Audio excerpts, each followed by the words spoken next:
بسم الله الرحمن الرحيم.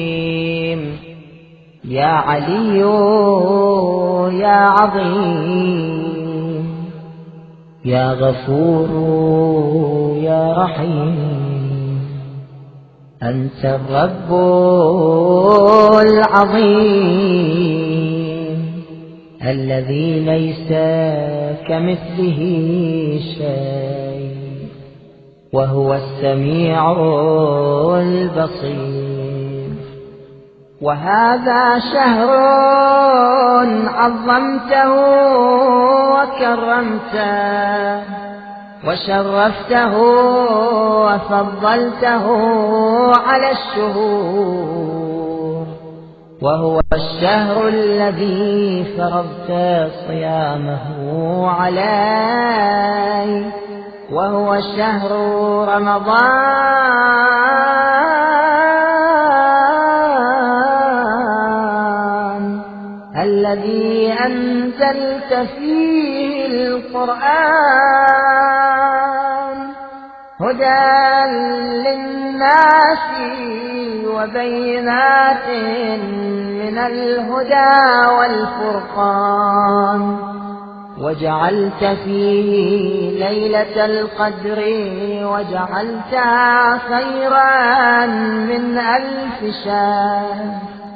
فيا ذا المن ولا يمن علي، من علي بفكاك رقبتي من النار، فيمن تمن عليه وأدخلني الجنة برحمتك. حسبنا الله ونعم الوكيل، نعم المولى ونعم النصير. أعوذ بالله من الشيطان الرجيم، بسم الله الرحمن الرحيم. الحمد لله رب العالمين، الحمد لله الذي أحصى كل شيء عددا، وجعل لكل شيء أمدا، وقدر كل شيء تقديرا. ثم الصلاة والسلام على النبي الأمي العربي القرشي الهاشمي المكي المدني الأبتحي التهامي، العبد المؤيد والرسول المسدد، المصطفى الأمجد المحمود الأحمد، حبيب إله العالمين أبي القاسم محمد.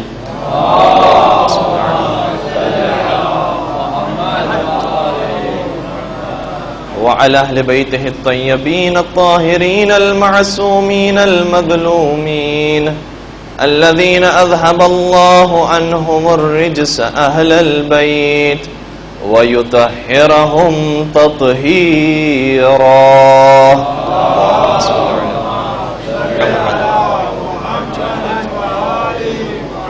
ولعنة الله على أعدائهم أجمعين. أما بعد، فقد قال الله تبارك وتعالى في محكم كتابه المجيد والفرقان الحكيم. بسم الله الرحمن الرحيم. وإذا سألك عبادي عني فإني قريب أجيب دعوة الداعي إذا دعان فليستجيبوا لي وليؤمنوا بي لعلهم يرشدون. صلوات پڑھ دیجئے محمد و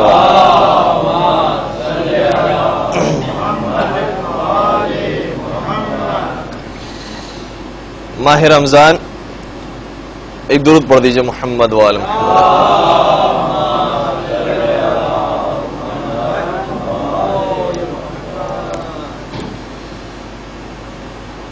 ہم تو روزے سے تھے، اب یہ بھی روزے سے ہو گیا تھا، الحمدللہ اس کا بھی افطار ہو گیا اور ہم سب کا بھی افطار ہو چکا ہے. ایک درود پڑھ دیجئے محمد وعلی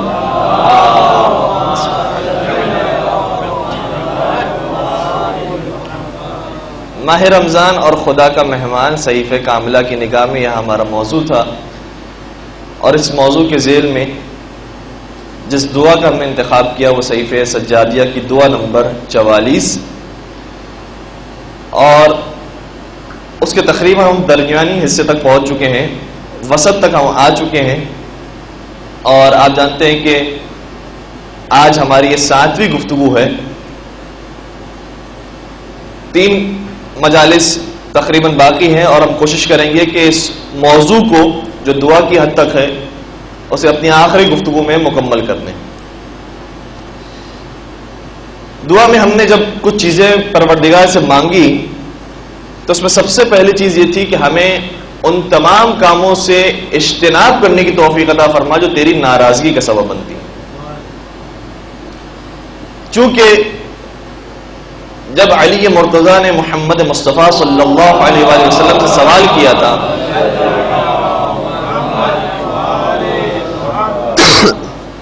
کہ اس مہینے کا سب سے افضل عمل کون سا ہے، تو ختم مرتبت نے ارشاد فرمایا تھا کہ اس مہینے کا سب سے افضل عمل یہ ہے کہ الورع عن المحارم، کہ انسان محرمات پروردگار سے پرہیز کرے. یہ سب سے افضل عمل ہے. اس لیے مولا سید سجاد بھی جب دعا مانگتے ہیں تو سب سے پہلے دعا کرتے ہیں کہ پروردگار ان سارے کاموں سے ہمیں پرہیز کرنے کی توفیق عطا فرما کہ جو تیری ناراضگی کے سبب بنتی ہے.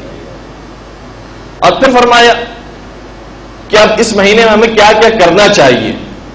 اس میں سب سے پہلے نماز کا تذکرہ ہوا کہ ایسی نماز عطا فرما کہ جو اول وقت میں انجام پائے، جو تمام آداب اور مستحبات کے ساتھ ہو، اور ایسی نماز ہو کہ جو تیرے مقرب بندے انجام دیتے.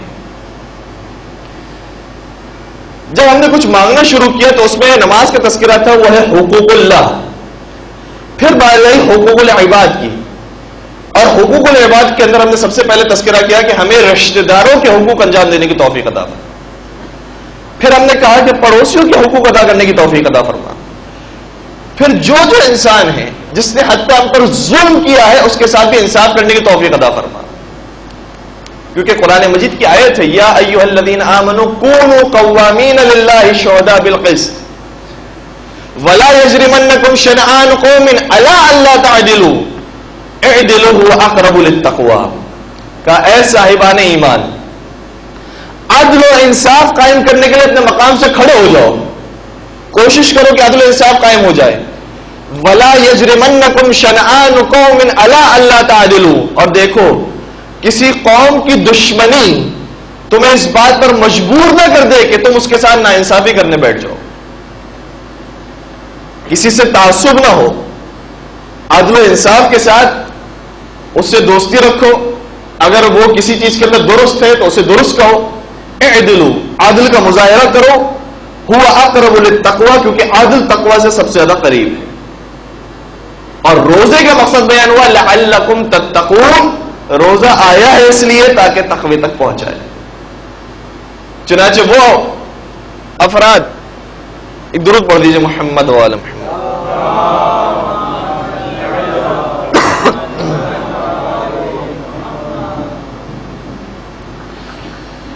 تو وہ لوگ کہ جن سے دشمنی ہو گئی تھی، جنہوں نے ہم پر ظلم کیا تھا، ان کے ساتھ بھی عدل و انصاف کا مظاہرہ کریں، احسان کا مظاہرہ کریں.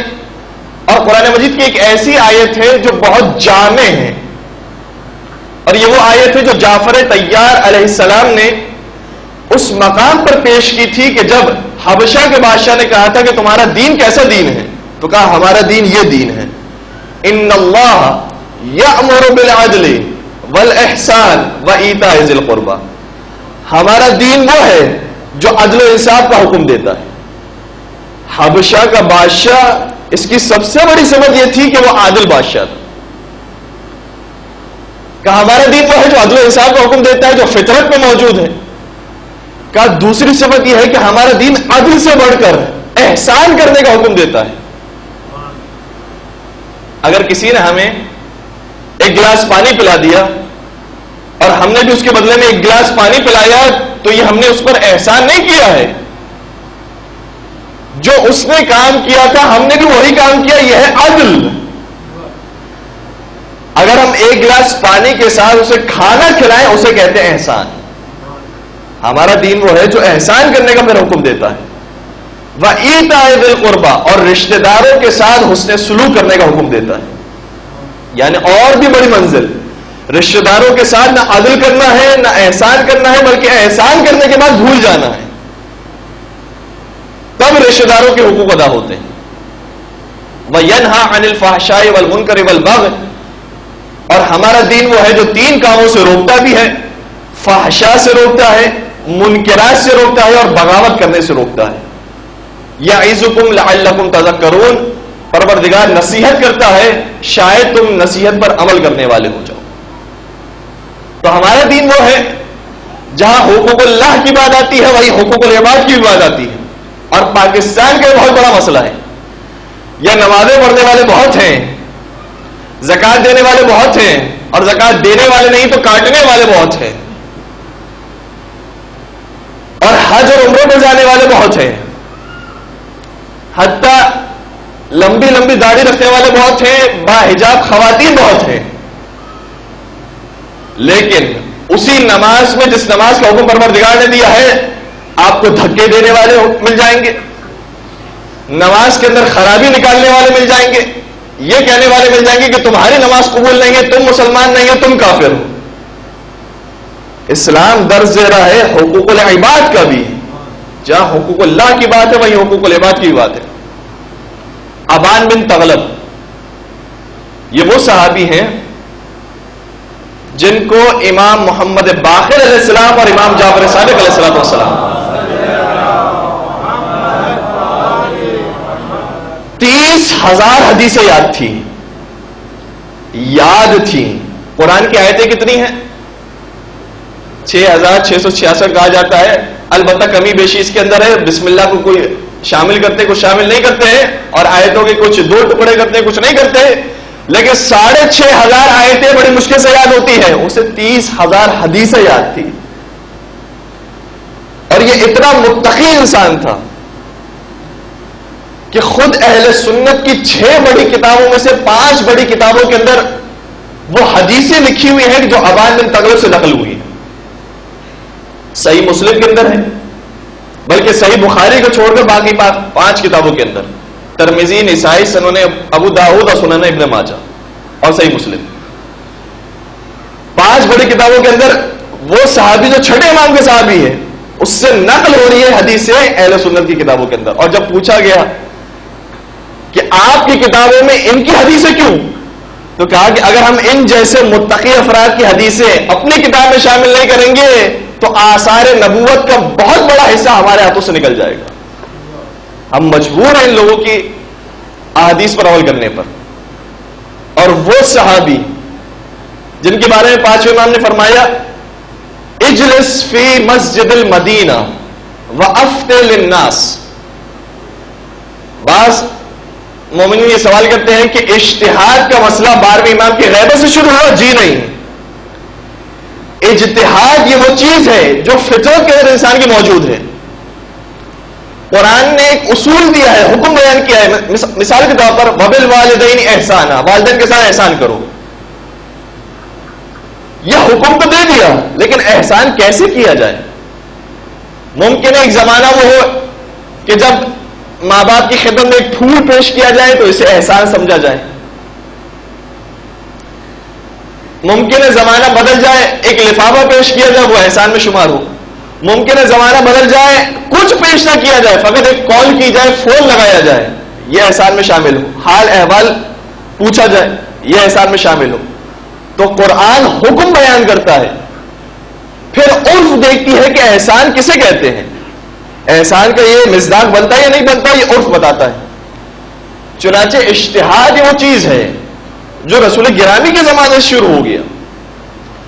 اور پھر 5 امام فرماتے ہیں اے ابان تم مسجد نبوی میں بیٹھا کرو اور لوگوں کو فتوے دیا کرو. 6 امام خود بیٹھ کے فتوا نہیں دے رہے, کہہ رہے ہیں وَأَفْتِ لِلنَّاسِ, اور لوگوں کو فتوا دو. فَإِنِّي أُحِبُّ أَن يُرَى فِي شِيعَتِي مِثْلُكَ، میں پسند کرتا ہوں کہ ہمارے شیعوں کے اندر تیرے جیسے افراد پیدا ہو جائیں. ابان بن تغلب اتنے بڑے صحابی حج کے موقع پر مولا کے ساتھ چھٹے امام کے ساتھ طواف کر رہے تھے. طواف کے دوران ایک کوئی بہت دور شخص کھڑا تھا، وہ ابان کو اشارے سے بلاتا ہے. اب یہ طواف کر رہے ہیں، دیکھا اس نے کہ شخص ہے جو مجھے یاد کر رہا ہے، لیکن چھٹے امام موجود تھے. اور کبھی کبھار ہوتا ہے کوئی مومن بلاتا ہے لیکن عالم کے احترام میں، عبادت کے احترام میں یا طواف کے احترام میں نظر انداز کرتے ہوئے اور یہ ایسا محسوس کرتے ہوئے، ایسا دکھاتے ہوئے کہ جیسے ہم نے دیکھا ہی نہیں، نظر انداز کرتے ہوئے اپنے طواف کے اندر مشغول ہو گئے. جب دوسرے چکر کی باری ہے تو دوبارہ اس شخص نے اشارہ کیا، کام ہے مجھے. امام نے دیکھ لیا. امام نے فرمایا ابان دیکھو وہ تمہیں بلا رہا ہے،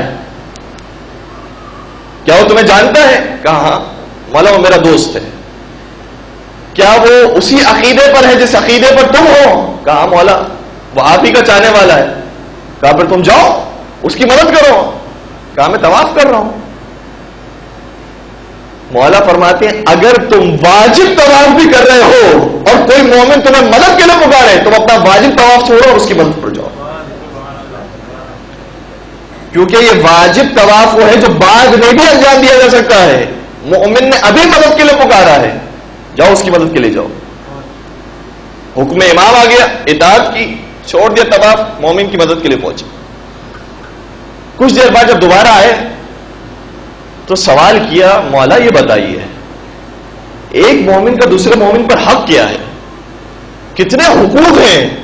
آپ نے مجھے اتنا سخت حکم دیا کہ میں آپ کے ساتھ کھڑے رہ کر طواف انجام دے رہا تھا، آپ نے کہا کہ تم چلے جاؤ طواف چھوڑ کر، اتنا بڑا حق ہے؟ امام فرماتے ہیں پہلے تو فرمایا یہ مسئلہ چھوڑ دو. جب اس نے اصرار کیا تو امام نے فرمایا اس کا حق یہ بنتا تھا کہ تم آدھی اپنی دولت اس کی ملکیت میں دے دیتے. اور جب یہ جملہ سننے کے بعد واقعی جس نے چھٹے امام کی زبان یہ جملہ سنا وہ گھبرا گیا. میں آدھی دولت، ابان اتنے بڑے صحابی امام کے حکم پر عمل کرنے والے ہیں، جملے سن کر چلے جانے والے نہیں ہیں. اور میں بار بار یہ عرض کرتا ہوں نہ میرے بولنے کا کوئی فائدہ ہے اگر میں خود عمل کرنے والا نہیں. 10 دن کیا، 1 مہینہ کیا، 1 سال بھی بولتا رہوں اور خود عمل نہ کروں کوئی فائدہ نہیں. اور کچھ نہ بولوں لیکن عمل کرنے بیٹھ جاؤں بہت بڑی بات ہے. لہذا سننے اور بولنے کے لیے ہم تو نہیں آئے. ابان نے جملے سنے اور عمل کرنے کے لیے جملے سنے. گھبرا گیا. جیسے مولا نے اس کے چہرے کا رنگ متغیر ہوتا ہوا دیکھا، امام نے ایک آیت پڑھی. کیا تجھے معلوم نہیں ہے خدا نے ان لوگوں کو یاد کیا ہے وَيُؤْثِرُونَ عَلَىٰ أَنفُسِهِمْ وَلَوْ كَانَ بِهِمْ خَصَاصَةٌ. کچھ افراد وہ ہیں جن کو خود مال کی ضرورت ہوتی ہے لیکن اس کے باوجود دوسروں کی مدد کرتے ہیں. یہ تو ان لوگوں کی بات ہو رہی ہے جو اپنے آپ کو دوسروں کو اپنے آپ پر ترجیح دیتے ہیں، مقدم کرتے ہیں. اگر تو نے اپنی آدھی دولت اس کے نام پر کر دی تو تو نے اپنے آپ پر اس کو ترجیح نہیں دی ہے بلکہ ابھی اس کو برابر سمجھا ہے اپنے. قرآن ان لوگوں کو یاد کر رہا ہے جو اپنے آپ پر ترجیح دیتے ہیں. اور وہ کون سے لوگ ہیں؟ ایک مستحق مسجد میں آ کر اعلان کرتا ہے کوئی ہے جو مجھے کھانا کھلا دے. کوئی تیار نہیں ہوا. غالباً سلمان فارسی نے جواب یہ دیا کہ جاؤ کھانے بطول پر جاؤ. یہ خانے بطول پر آئے، شہزادی نے دسترخوان بچھایا، علی مرتضیٰ اس مہمان کے ساتھ بیٹھ جاتے کھانا کھانے کے لیے، لیکن کہتے ہیں کہ چراغ کو خاموش کر دو. اور وہ دن وہ تھا جب کھانے کے لیے اتنی غذا موجود نہیں تھی کہ خود اپنا پیٹ بھر سکیں. علی نے فاطمہ زہرا سے کہا کہ حسنین کو سلا دو تاکہ کھانے کی ان کو ضرورت نہ پیش آئے. چراغ خاموش ہے، حسنین آرام فرما رہے ہیں اور مہمان بیٹھ کر کھانا کھا رہا ہے. علی اپنا خالی ہاتھ دسترخوان پر رکھتے ہیں اور خالی ہاتھ منہ تک لے جاتے ہیں. اور اسی کیفیت کے اندر جب یہ پورا دن گزر گیا تو رسول خدا آتے ہیں علی مرتضیٰ کے پاس اور کہتے ہیں کہ تم نے کون سا ایسا عمل انجام دیا تھا کہ قرآن مجید کی آیت نازل ہوئی وَيُؤْثِرُونَ عَلَىٰ أَنفُسِهِمْ وَلَوْ كَانَ بِهِمْ خَصَاصَةٌ کہ کچھ افراد وہ ہیں جن کو خود مال کی ضرورت ہوتی ہے لیکن اس کے باوجود دوسروں پر خرچ کرتے ہیں. اور میں کہوں گا اس آیت کے بعد شاید عمل کرنے والے پھر بھی پیدا ہو جائیں. ویسے تو یہ آیت ایسی ہے جس پر عمل کرنا تقریباً ناممکن ہے لیکن کچھ زندہ دل افراد وہ ہیں جب قرآن کی آیتیں آتی ہیں تو اس پر اتنا اثر لیتے ہیں کہ خدیجۃ الکبریٰ کے مصداق بن جاتے ہیں. لیکن آیت پر عمل کرنے والے اور ہوتے ہیں اور جن کا عمل پہلے ہو اور آیت بعد میں اتری وہ اور ہوتے ہیں. درود پڑھ دیجیے محمد وعلی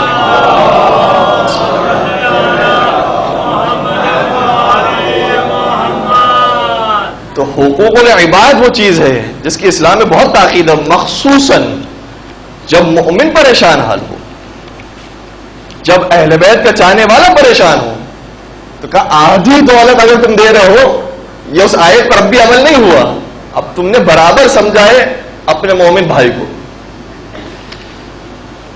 اس کے بعد ایک ایسی دعا ہے جس کا صرف ایک حصہ ایک جملہ آیا ہے قرآن مجید کے اندر اور مولا نے اسے پوری دعا کے اندر پیش کیا. بسم اللہ الرحمن الرحیم وَأَن نَتَقَرَّبَ إِلَيْكَ فِيهِ مِنَ الْأَعْمَالِ الزَّاكِيَةِ اور اے خدا تو اس ماہ رمضان کے اندر اپنی قربت ہمیں نصیب فرما کس کے ذریعے من اعمال الزاکیہ نیک اعمال کے ذریعے. وہ نیک اعمال کیسے ہیں؟ ان نیک اعمال کی شان یہ ہے کہ بما تطہرنا بہ من الذنوب جب ان نیک اعمال کو ہم انجام دیتے ہیں تو خدا ہمارے گناہوں کو پاک کر دیتا ہے. یہ قرآن مجید کی آیت ہے 4 لفظوں کی. ان الحسنات یذہبن السیئات نیکیاں گناہوں کو مٹا دیتی ہیں. گناہوں کو مٹانے کے لیے 2 بڑی بنیادی چیزیں ہیں. یا تو انسان نے جو گناہ کیا ہے اس پر صحیح استغفار کرے توبہ کرے گناہ مٹ جاتا ہے. اور دوسری چیز بیان کی ہے خود قرآن مجید کی آیت ہے ان الحسنات یذہبن السیئات. کچھ نیکیاں بھی ایسی ہیں نیک کام انسان انجام دے رہا اس کا ثواب تو اور ہے لیکن نیک کاموں کی وجہ سے گناہ بھی مٹ جاتے ہیں گناہ بھی صاف ہو جاتے ہیں. وہ نیک کام کون سے ہیں؟ کئی سارے نیک کام ہو سکتے ہیں. ایک شخص رسول خدا حضرت محمد مصطفیٰ صلی اللہ علیہ وآلہ وسلم کے پیچھے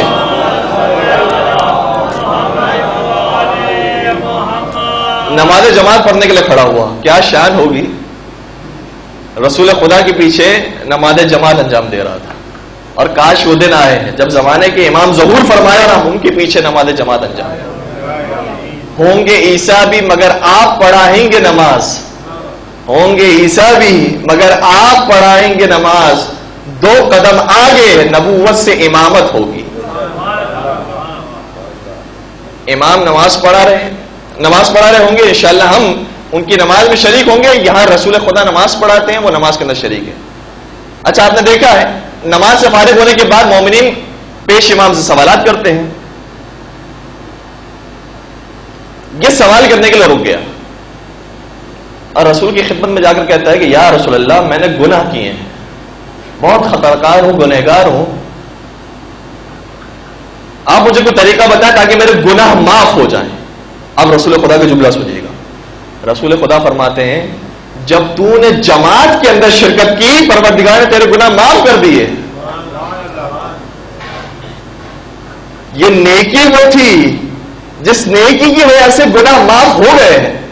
البتہ وہ حقوق جو لوگوں کے تھے تیری گردن پر انہیں ادا کرنا ہوگا لیکن جو حقوق اللہ تھے پروردگار نے تیرے وہ گناہ معاف کر دیے. تو کچھ نیکیاں وہ ہوتی ہیں جو انسان کے گناہوں کو معاف کر دیتی ہیں. اور امام یہ دعا کر رہے ہیں کہ پروردگار ایسی نیکیاں انجام دینے کی ہمیں توفیق عطا فرما کہ وہ گناہوں کو دھو ڈالے. اور نہیں معلوم ہمیں کون سی ایسی نیکی ہو سکتی ہے. دیکھیں ایک میں مثال آپ کی خدمت میں عرض کروں. فرض کیجئے کہ ایک آفس کے اندر کلرک کا ملازم کا اپنے باس سے جھگڑا ہو گیا اور باس نکالنے والا ہے, اسے فائر کرنے والا ہے. فائر جو ہے وہ کئی معنوں میں استعمال ہونے لگا, خاص طور پر ہمارے کراچی کی اصطلاح کے اندر نکالنے والا ہے اسے اپنے آفس سے, نہ کہ دنیا سے. کہتے ہیں کہ تم بلا وجہ کی کالز کرتے ہو, اتنے اخراجات ہمارے بڑھ گئے ہیں, بے وقت کی چائے منگواتے ہو, صحیح کام نہیں کرتے, یہ ریزنس ہے جس کی وجہ سے ہم تمہیں آفس سے نکالتے ہیں. اور اسے دھکے مار کے آفس سے نکال دیا. جب اسے اس کے ساتھ یہ کام ہو گیا, نیچے اترا اور دیکھا کہ باس کا بچہ زخمی حالت کے اندر خون خون پڑا ہوا ہے اور کوئی مدد کرنے والا نہیں ہے. ایک مرتبہ دل میں ترس پیدا ہوا, اس کو اٹھایا, اپنی گاڑی میں بٹھایا اور ہاسپٹل تک پہنچا دیا. اور ایمرجنسی روم میں جو پہنچایا ہے, ڈاکٹر سے علاج کیا, الحمدللہ بچہ محفوظ ہو گیا. جب باس کو یہ پتا چلا کہ جسے میں نے اس طریقے سے آفس سے نکالا تھا اس نے میرے ساتھ اتنی بڑی نیکی انجام دی ہے, اتنا بڑا میرا کام کر دیا ہے, اب مجھے بتایا کہ وہ دوبارہ آفس میں رکھے گا یا نہیں رکھے گا, اس کا شکر ادا کرے گا نہیں کرے گا, اسے تھینکس کہے گا یا نہیں کہے گا. صحیح ہے, چاہے جتنا بڑا جھگڑا ہو چکا ہو, یہ جتنی بڑی فضول خرچی کرنے والا ہو, لیکن اس نے ایک نیکی ایسی انجام دی ہے جو اس کے گناہوں کو دھو دیتی ہے. کبھی کبھار پروردگار بھی ایک نیکی انسان ایسی انجام دیتا ہے, پروردگار کو اتنی پسند آتی ہے کہ اس کے سارے گناہ معاف کر دیے. اور وہ کون سی نیکی ہے؟ صحیح ہے, بڑی بڑی نیکیاں ہیں وہ تو اپنے جگہ پر, نماز ہے وہ اپنے مقام پر ہے, روزہ اپنے مقام پر ہے, قرآن مجید اپنے مقام پر, یہ بڑی بڑی نیکیاں. کبھی کبھار کوئی چھوٹی نیکی ہو, ممکن ہے وہ انسان کے گناہوں کو پاک کر دے. رسول گرامی حضرت محمد مصطفیٰ صلی اللہ علیہ وآلہ وسلم ارشاد فرماتے ہیں,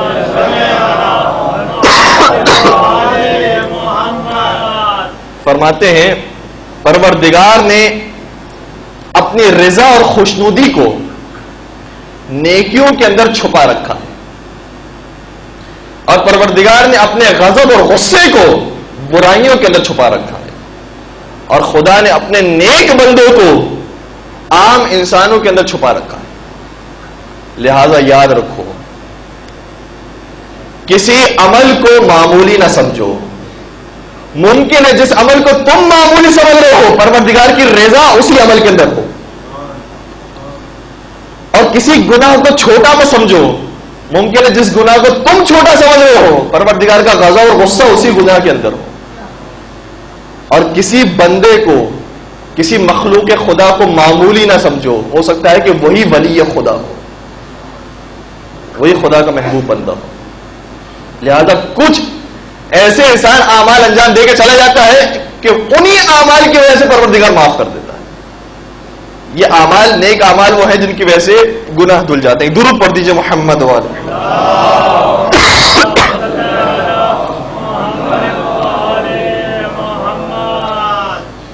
ایک اور باواز بلند درود پڑھ دیجئے محمد والے.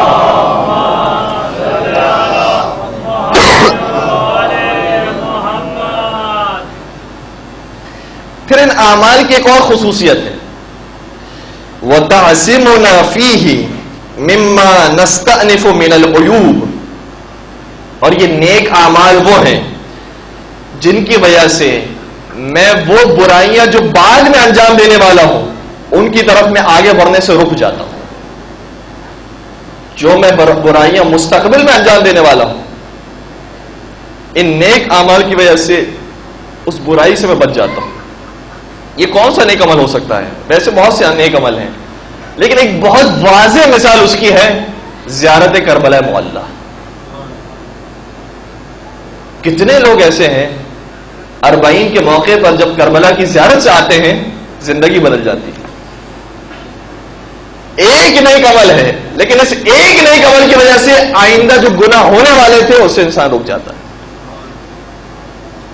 اور واقعی زیارات کے اثرات ہیں. ٹونی بلیئر کی سسٹر ان لا جو پتہ چلا کہ مسلمان ہو گئی, اس کے بارے میں یہ ہے کہ جب بی بی معصومہ کی زیارت کی ہے اس نے, بعد اپنے اسلام کا اعلان کیا، اس سے پہلے اپنے اسلام کا اظہار نہیں کیا تھا. قوم کی زیارت کرنے کے بعد پھر اپنے اسلام کا اظہار کیا اور کہتی ہے کہ اب مجھے مسلمان ہونے کے بعد وہ مضبوطی اپنے اندر محسوس ہو رہی ہے جو اس سے پہلے مجھے محسوس نہیں ہو رہی. ایک طاقت مل گئی مجھے مسلمان ہونے کے بعد، جیسے زندگی کا مقصد پتہ چل گیا. ہم جو آفس میں کام کرتے رہتے تھے اسی طرح زندگی گزار رہے تھے، نہیں معلوم کب تک یہ زندگی چلتے رہے گی، اسی طرح دنیا سے گزر جائیں گے. اب پتہ چلا کہ پروردگار نے بھیجا کس لیے تھا دنیا میں. تو کچھ افراد وہ ہے کہ ایک نیک عمل انجام دیتے ہیں، اس کی وجہ سے آئندہ کی زندگی تبدیل ہو جاتی ہے. پروردگارہ وہ نیک اعمال انجام دینے کی توفیق عطا فرما جو ہمارے مستقبل کی زندگی کو بدل دیں. حتی لا یورد علیک احد من ملائکتک الا دون ما نورد من ابواب الطاعۃ لک وانواع القربۃ الیک. یہاں تک کہ کتنی بڑی دعا ہے، یہاں تک کہ میں تیرے پاس اس حالت میں آؤں جس حالت میں فرشتوں میں سے کوئی فرشتہ تیرے پاس نہ آیا ہو. اتنی پاکیزگی کے ساتھ میں تیرے پاس آؤں کہ فرشتوں میں سے بھی کوئی فرشتہ تیرے پاس اس حالت میں نہ آیا ہو. اتنی اطاعت اور اتنی عبادت کا جذبہ میرے اندر پیدا ہو جائے. اللہم انی اسألک بحق ھذا الشہر، اے خدا تجھے اس ماہ رمضان کا واسطہ، وبحق من تعبد لک فیہ، اور اس شخص کا واسطہ جس نے اس مہینے میں تیری عبادت کی، من ابتدائہ الی وقت فنائہ، ماہ رمضان کی ابتدا سے لے کر اس کی انتہا تک تیری عبادت کی، اس شخص کا واسطہ، من ملک قربتہ، چاہے وہ تیرا نیک فرشتہ ہو جس نے عبادت کی ہو. اچھا، فرشتوں کے بارے میں بھی ایک کانسیپٹ ہمارے یہاں یہ ہے کہ فرشتے کو جس حالت میں پروردگار نے پیدا کر دیا اسی حالت پر باقی ہے، اپنی مرضی سے کوئی کام نہیں کر سکتا. قرآن مجید کی آیت بھی ہے وَيَفْعَلُونَ مَا يُؤْمَرُونَ، یہ وہی کچھ انجام دیتے ہیں جن کا ہم حکم دیتے ہیں. ان کے پاس کوئی اختیار نہیں ہے. عام طور پر یہ تصور ہے. اگر یہ تصور ہے تو مجھے اس چھوٹے سے سوال کا جواب دے دیجئے کہ پھر ہم حضرت جبرائیل علیہ السلام کو سب سے بڑا فرشتہ کیوں مانتے ہیں؟ جب خدا کی مرضی ہے کہ جسے جیسا بنانا چاہے بنا سکتا ہے، تو حضرت جبرائیل کا اس میں کمال کیا ہے؟ حضرت میکائیل کا اس میں کمال کیا ہے؟ حضرت اسرافیل کا اس میں کمال کیا ہے؟ یہ چار جو بڑے فرشتے جو ہم کہتے ہیں یہ سب سے بڑے فرشتے ہیں، پروردگار کے سب سے مقرب فرشتے ہیں. کیوں ہم کہتے ہیں؟ جب اختیار ہی نہیں ہے ان کے پاس، خدا نے گویا مشین بنا دی، مشین کو جیسے بنانا چاہے ویسے عبادت کرتے ہیں. اگر یہ مشین کی طرح ہے تو پھر ہم انہیں مقرب کیوں کہتے ہیں اور باقی فرشتوں کو غیر مقرب کیوں کہتے ہیں؟ اس کا مطلب یہ ہوا کہ فرشتے بھی تو ہوتے ہیں جن کے پاس اختیار ہے. اور یہی وجہ ہے کہ فطرس جس کے پر جل گئے تھے اور مولا حسین کے جھولے سے مس ہونے کے بعد اس سے پر نصیب ہوئے، جب لوگ یہ کہتے ہیں کہ فطرت تو گناہ کر ہی نہیں سکتا تو اس کے پر کیسے جل گئے، یہ لوگ اعتراض کرتے ہیں. آپ نے اپنی مرضی سے ایک کہانی بنا دی کہ فطرس تھا جس کے پر جل گئے اور اسے پر مل گئے مولا حسین کے جھولے سے شفا پانے کے بعد. جی ہاں، یہ روایت صحیح ہو سکتی ہے اور بہت ساری کتابوں کے اندر آئی ہے یہ روایت. اور یہ صحیح کیسے ہو سکتی ہے؟ فطرس اپنے اختیار کے ساتھ عمل انجام دینے والا تھا. خدا نے مثال کے طور پر کوئی عمل انجام دینے کا حکم دیا، یہ کام کرو، مثال کے طور پر اس سے تاخیر سے کام لیا، گناہ نہیں کیا ہے، معصیت نہیں کی ہے، پروردگار کی نافرمانی نہیں کی ہے، کام کرنے میں سستی سے کام لیا، پروردگار نے حکم دیا کہ اس کے پروں کو جلا دیا جائے. یعنی اس کے پاس اختیار تھا خدا کے حکم پر عمل کرنے کا، اپنے اختیار کو استعمال کرتے ہوئے اس سے تاخیر سے کام لیا. اور جب یہ اس نے کام کر دیا، مولا حسین کے پاس آیا، مولا حسین کے ذریعے مولا حسین کے جھولے سے مس ہوا اور اسے شفا مل گئی. اور یہ بھی حسین اور انبیاء میں فرق ہے. حضرت نوح علیہ السلام وہ تھے جو صبح سے شام تک تبلیغ کرتے تھے اور لوگ انہیں پتھر مارا کرتے تھے. اتنے پتھر مارتے کہ خون آلود ہو جاتے تھے. لوگ یہ سمجھتے تھے کہ حضرت نوح انتقال کر گئے, شہید ہو گئے. لیکن پروردگار ایک فرشتے کو نازل کرتا تھا اور کہتا تھا کہ اس پتھروں کو ہٹاؤ, ان کے زخموں پر اپنے پروں کو پھیرو اور انہیں شفا دو. بس یہی فرق ہے نبی میں اور علی کے بیٹے میں. نبی وہ ہوتا ہے جس کو فرشتہ شفا دیتا ہے, اور حسین وہ ہوتے ہیں جو فرشتوں کو شفا دیتے ہیں. حسین کا مقام بہت بلند ہے, اور میں کہوں گا حسین کیا, حسین کا جھولا وہ ہے جو فرشتوں کو شفا دیتا ہے. درود پڑھ دیجئے محمد وعلی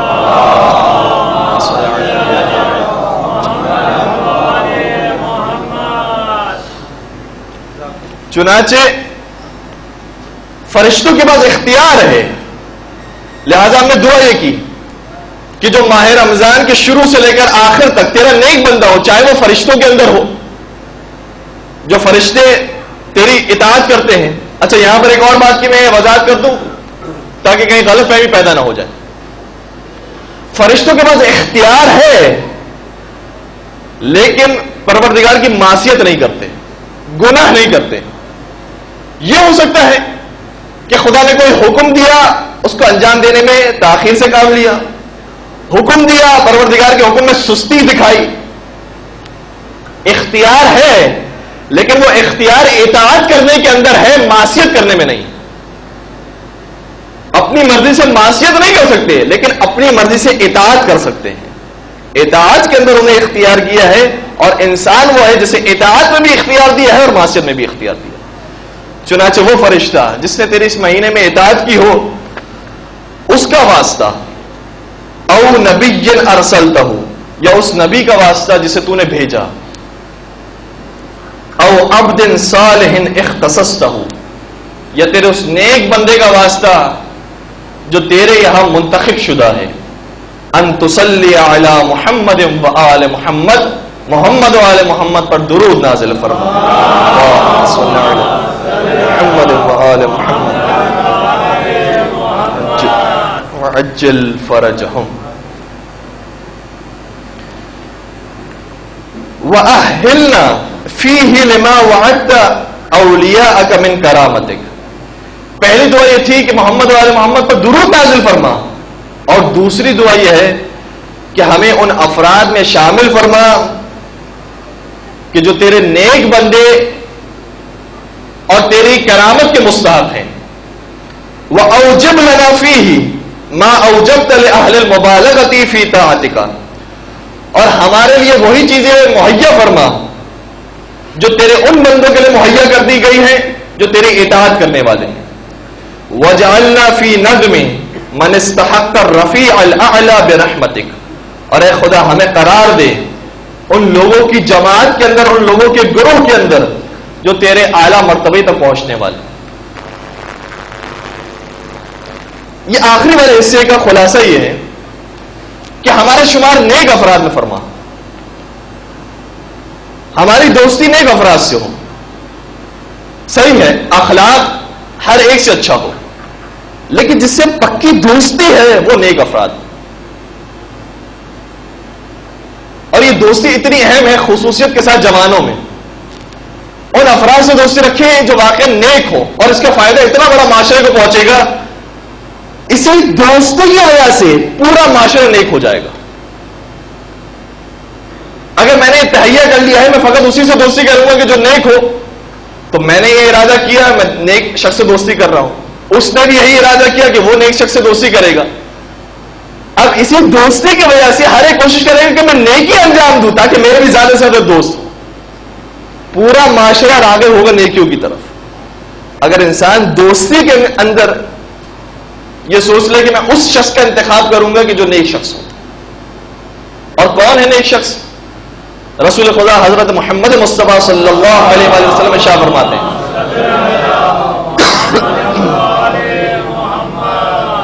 پہلی خصوصیت نیک شخص کی وہ ہے, نیک دوست کی وہ ہے کہ جب تم اس کا دیدار کرو گے, اسے دیکھو گے, تو تم اس کو دیکھو گے لیکن خدا یاد آئے گا. صحیح ہے یہ بہت سارے افراد میں خصوصیات ہوں گی، اسی لیے ہم مجتہدین کو کیا کہتے ہیں؟ آیت اللہ۔ آیت اللہ کا مطلب کیا ہے؟ آیت اللہ کا مطلب ہے اللہ کی نشانی، یعنی جب ہم انہیں دیکھتے ہیں تو اللہ یاد آتا ہے۔ جب ہم مراجعین سے ملاقات کرتے ہیں، مجتہدین کو دیکھتے ہیں، ان کے زہد و تقوی کو دیکھتے ہیں تو ہمیں خدا یاد آتا ہے۔ یہ مراجعین نیک افراد وہ ہیں جن سے خدا یاد آتا ہے، اور اس کا سب سے بڑا مصداق علی مرتضیٰ اور محمد مصطفیٰ کے چچا زاد بھائی صلی اللہ علیہ وسلم اور حسنین علیہ السلام کے بابا، جن کے بارے میں اب تک دنیا یہ کہتی تھی کہ علی کرم اللہ وجہہ، اب انہوں نے تبدیل کرنا شروع کیا ہے۔ اب جس طریقے سے باقی اصحاب کو کہتے ہیں رضی اللہ عنہ، اسی طریقے سے اب علی علیہ السلام کے بجائے کہتے ہیں علی رضی اللہ عنہ۔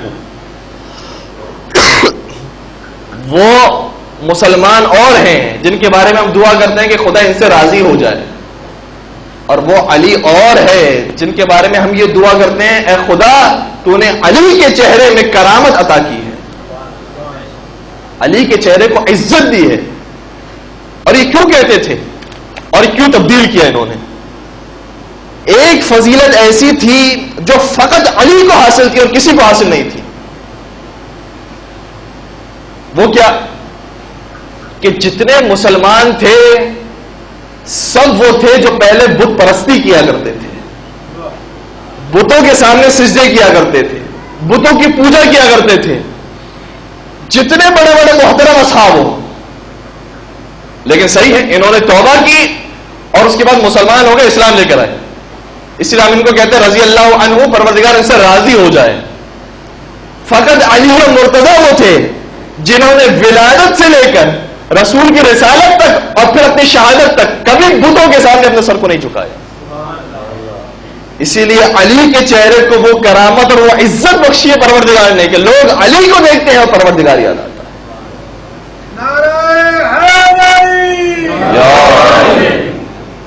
درود پڑھ دیجیے محمد والے۔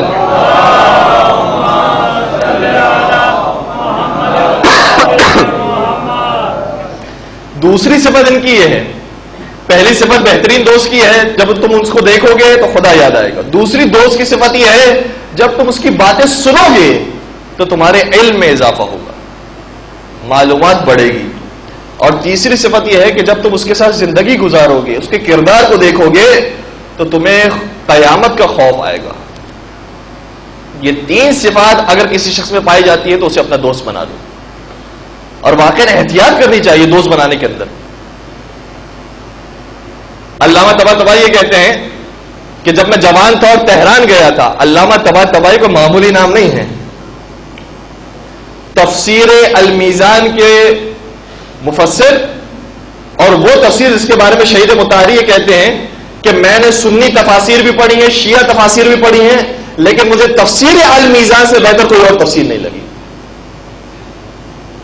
اور جن کی قبر مطہر حرم بی بی معصومہ قم کے اندر موجود ہے، وہ یہ کہتے ہیں جب میں جوان تھا تو تہران گیا، جس محلے میں رہتا تھا وہاں ایک اور جوان سے ملاقات ہوئی۔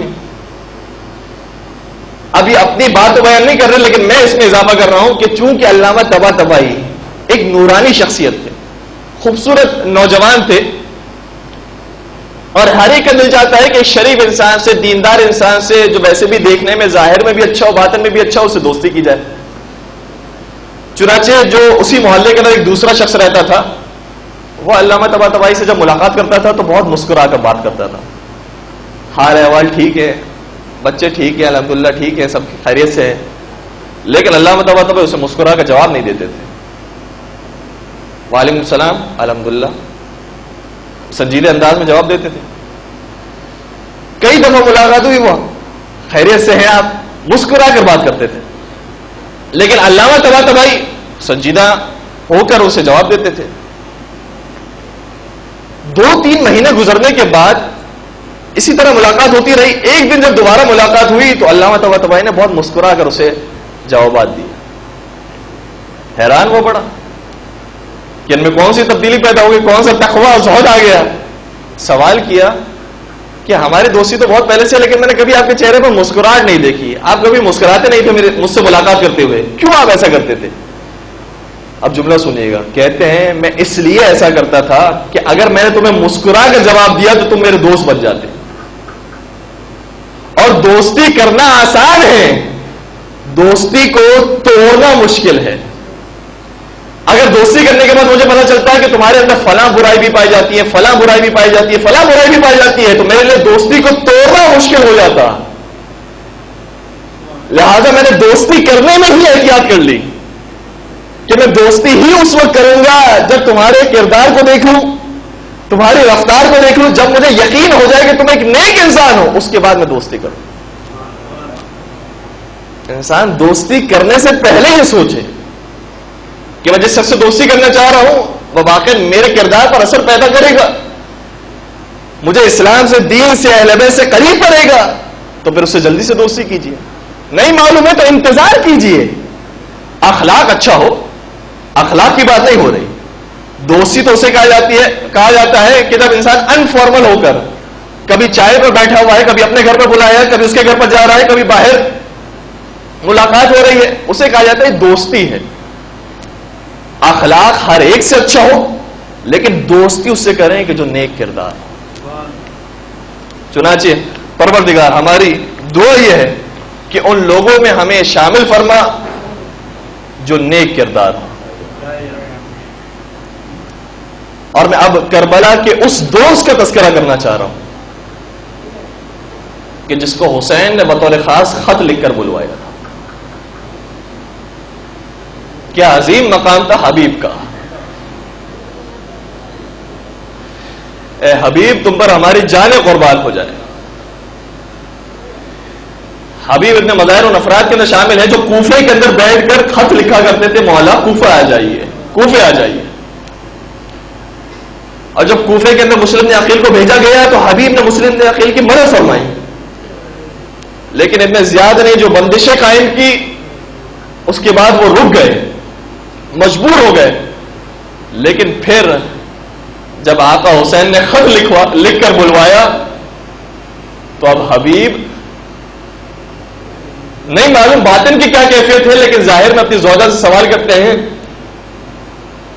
کہ مجھے حسین نے بلایا ہے، کہتے ہیں کہ وہ دشمنوں کے نرغے میں پھنس گئے ہیں، تو میری مدد کو آؤ۔ میں سوچ رہا ہوں کہ مدد کروں یا نہ کروں۔ اور یہ حبیب کی زوجہ کا ایمان تھا، اپنی چوڑیاں اتاری اور حبیب کے سامنے پھینک کر کہا، اے حبیب تم ان کو پہن لو اور مجھے اپنی تلوار دے دو، اگر تم نواسے رسول کی نصرت کو نہیں پہنچ سکتے تو میں حسین کی نصرت کو جاؤں گی۔ اور حبیب نے کہا کہ چونکہ زمانہ بدل گیا تھا لہذا میں یہ سوچ رہا تھا کہ کہیں تو بھی بدل تو نہیں گئی ہے، اس لیے میں تیرا تو امتحان لینا چاہتا تھا، ورنہ مجھ سے بڑا کون حسین کا یار ہوگا، مجھ سے بڑھ کر کون حسین کا دوست ہوگا۔ چنانچہ اپنے غلام کو روانہ کیا۔ کوفے کے حالات بہت سنگین تھے، کہا کہ جب میں رات کی تاریکی کے اندر رات کے کسی پہر میں کوفے سے باہر نکل کر پہنچ جاؤں تو میرے اس گھوڑے کو آمادہ رکھنا تاکہ میں اس گھوڑے پر سوار ہو کر کربلا کا رخ کروں۔ صبح کی روشنی نمودار ہونے لگی، غلام دیکھ رہا تھا کہ حبیب اب تک نہیں آئے ہیں، چنانچہ گھوڑے کی باہوں میں باہر ڈال کر کہتا ہے، اے حسب با وفا اگر تیرا مولا نہیں آیا تو پریشان نہ ہونا، میں تجھ پر سوار ہوں گا اور فاطمہ کے لال کی نصرت کو جاؤں گا۔ حبیب نے دور سے جملہ سنا اور کہا کہ مولا اب آپ پر یہ غربت کا وقت آ گیا ہے کہ غلام اب آپ کی نصرت کو جائیں گے۔ چنانچہ اپنے غلام کو آزاد کیا، گھوڑے پر سوار ہوئے، کربلا کا رخ کیا، کربلا پہنچے، اور کربلا پہنچنے کا انداز بھی بڑا عجیب تھا۔ اب تک جو بھی آتا تھا کربلا، جب بھی سوال ہوتا تھا اب کون آیا ہے کربلا، جواب ملتا تھا اب شمر کا قافلہ آیا ہے۔ شہزادی زینب کے دل میں وہ خوف پیدا ہوتا تھا کہ اب میرے ماں جائے گا کیا ہوگا۔ کبھی سوال ہوتا تھا کس کا قافلہ آیا، کہا خولی کا لشکر آیا۔ لیکن اب ایک مرتبہ جب سوال کیا کہ دور سے کون شہ سوار آتا ہے، تو کسی نے بتایا کہ یہ تو معلوم ہوتا ہے کہ ہمارا لشکر کا رخ کر رہا ہے، محسوس یہ ہوتا ہے کہ کوئی ہمارا دوست آیا ہے. اور جیسے جیسے حبیب قریب آنا شروع ہوئے، حسین نے کہا عباس کھڑے ہو، علی اکبر کھڑے ہو، دیکھو کون میری مدد کو آ رہا ہے. اور جب ان سب کو کھڑا کرنے کے بعد کہا کہ جاؤ میرے حبیب کا استقبال کرو. اور حبیب فقط نام کے حبیب نہیں تھے، عمل بھی کر کے دکھایا کہ میں حسین کا حبیب ہوں. چنانچہ ایک بار آگے بڑھو گے کہا ہوگا چچا حبیب میرا سلام، عباس آگے بڑھو گے کہا ہوگا بھیا حبیب میرا سلام. اور یہاں تک کہ حسین احترام میں کھڑے ہوئے حبیب کو گلے سے لگایا ہوگا. لیکن اب حبیب نے جملہ کیا سنا برداشت کر سکے، فضا آئی اور کہا کہ شہزادی زینب نے آپ کو سلام بھجوائے. اجرکم علی اللہ، اجرکم علی اللہ. خدا کسی وقت میں آپ کو نہ بولا ہے. زینب کا سلام سنا، جواب تو دے دیا لیکن اپنے سر کو پیٹا. ہائے اب غلاموں پر یہ علم آ گیا کہ شہزادیوں سے سلام بھجوائے گی. اور حبیب جب تک زندہ رہے ایک جملہ جو شہزادی نے فرمایا تھا اس کی حفاظت کی. شہزادی نے فرمایا تھا اے حبیب ہمیں اپنے چادروں کی فکر ہے، ہمیں اپنے رضا کی فکر ہے. حبیب نے فرمایا شہزادی غلام حاضر ہے، جب تک یہ غلام زندہ ہے آپ کے خیموں کے قریب کوئی نہ آنے پائے گا. چنانچہ جب تک حبیب زندہ تھے کوئی خیموں کی طرف نہ آیا. لیکن میں کہوں گا جب حبیب نہ رہے، عباس نہ رہے، یہاں تک کہ حسین نہ رہے، اب فوج اشکیا خیمے کی طرف آ گئے اور پھر خیموں کو جلایا گیا. یہاں تک کہ بیوی خیمے سے باہر آئی اور پھر خیمے میں جاتی ہے. کسی نے سوال کیا اب آپ خیمے میں کیوں جاتی ہے؟ جواب دیا ایک امانت وہ تھی جو حسین نے میرے نام کی تھی، کہا تھا اس کی حفاظت کرنا، وہ امانت لینے کے لیے جاتی ہوں. یہاں تک کہ زینب اپنے کاندھے پر سید سجاد کو لے آئی. اور میرا دل یہ کہتا ہے زینب نے شاید کہا ہو حسین تم سے علی اکبر کا جنازہ نہ اٹھ سکا ہوگا، لیکن دیکھو میں نے سید سجاد کو اپنی کمر پر اٹھا.